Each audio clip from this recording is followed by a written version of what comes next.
It's good to see you. Well, this is a very good-looking group. So it's wonderful to be with all of you. My name is Barack Obama.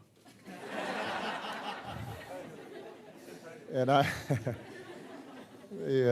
in case you didn't know, I want to first of all begin by thanking Kenyatta University for hosting us here today. We are very grateful, and the Vice Chancellor is here. Madam Vice Chancellor, thank you. And before we get started, I want to point out that this is one of our first regional centers for the Young African Leaders Program, the Young African Leaders Initiative, or YALI, that we're doing. As many of you know, this is one of my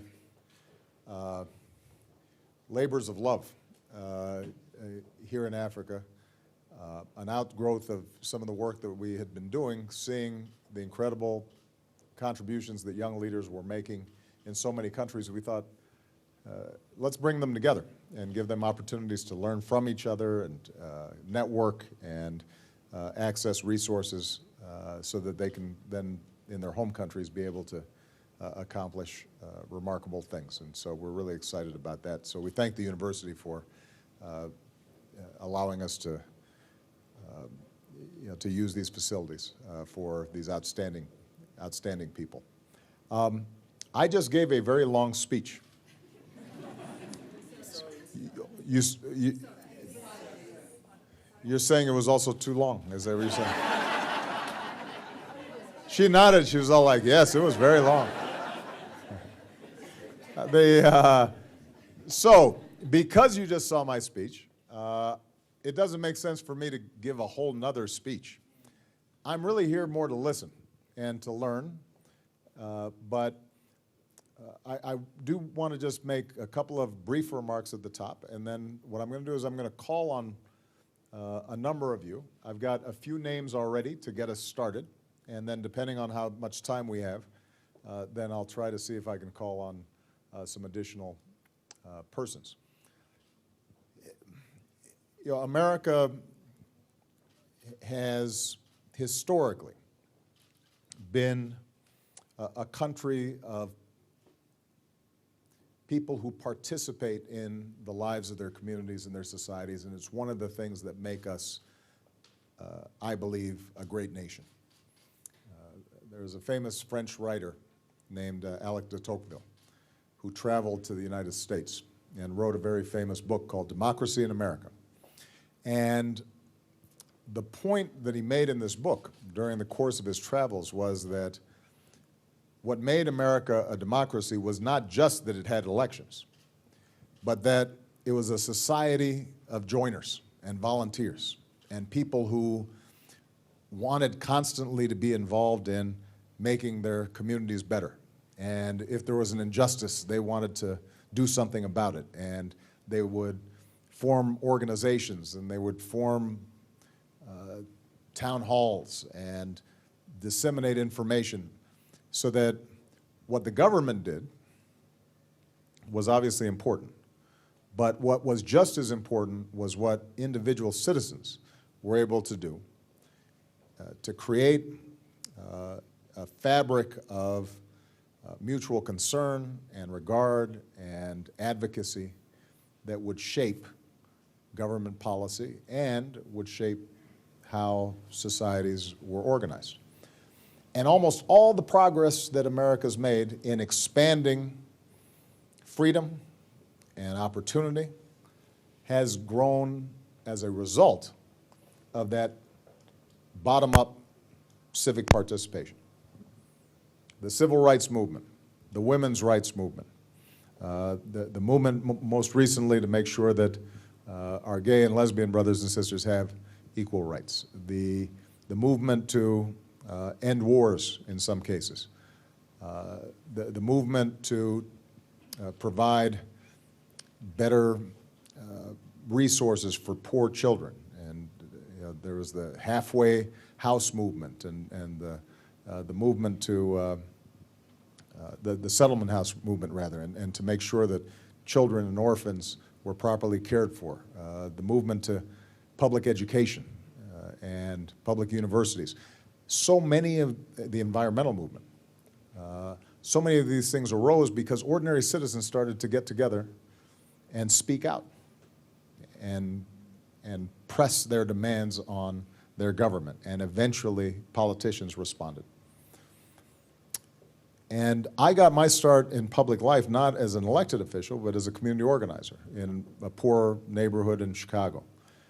And I would work with churches and community groups to try to improve the school system or bring affordable housing.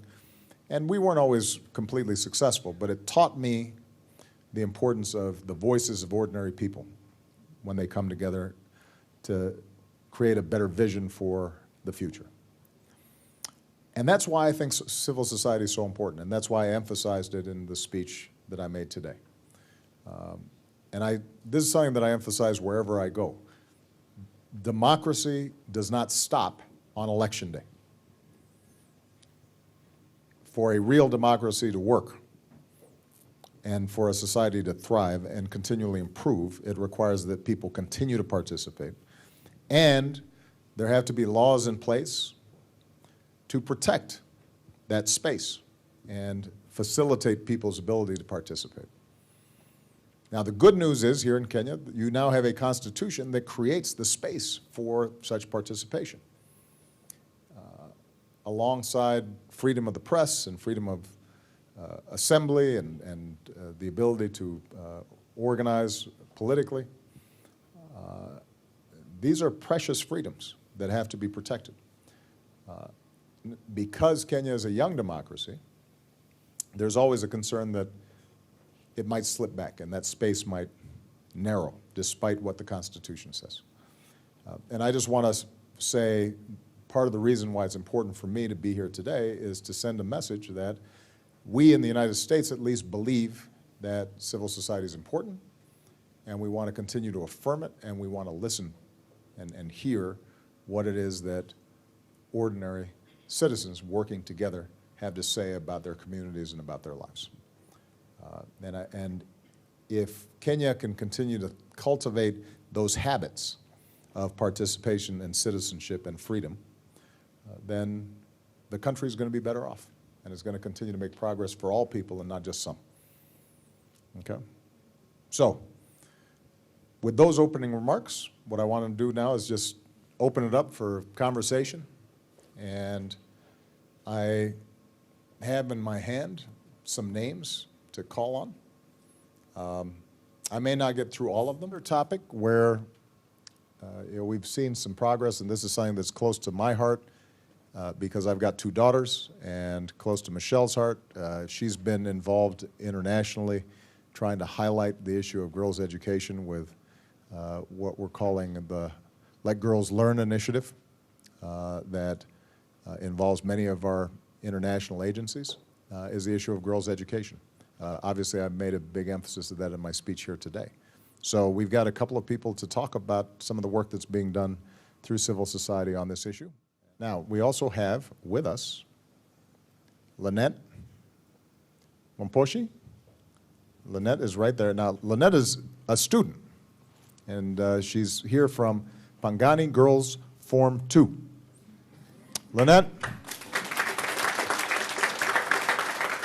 Thank you, Mr. President, for giving me this chance.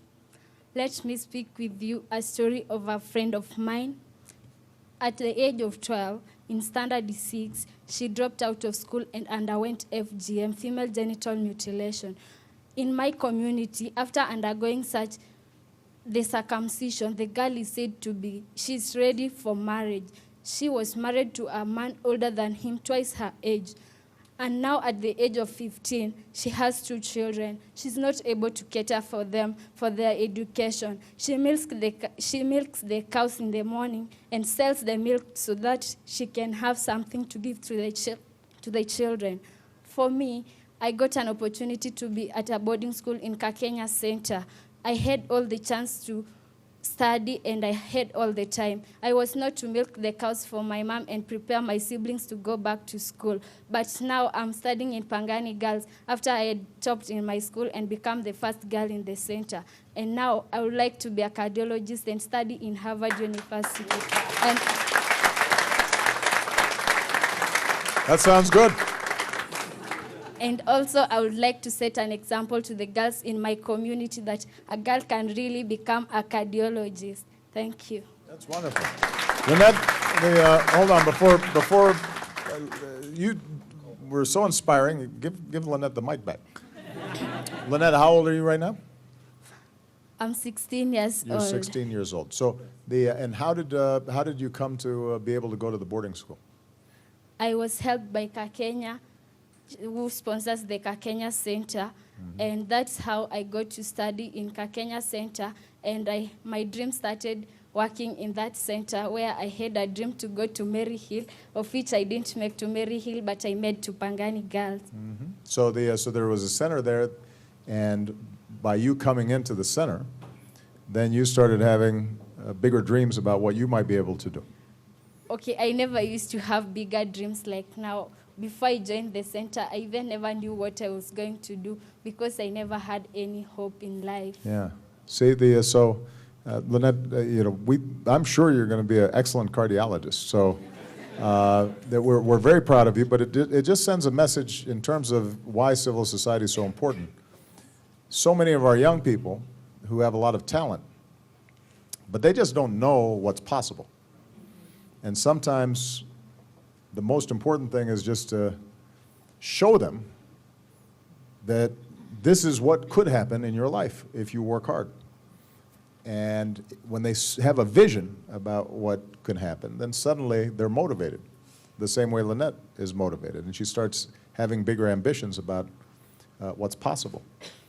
That's part of the reason why civil society organizations that create mentorship programs and programs for young people to interact in different professions and talk to people who've succeeded is so important. And in fact, in the United States, I've set up something called My Brother's Keeper, designed to target disadvantaged youth so that they are connected to mentorship programs, and very similar to some of the work that resulted in Lynette being inspired.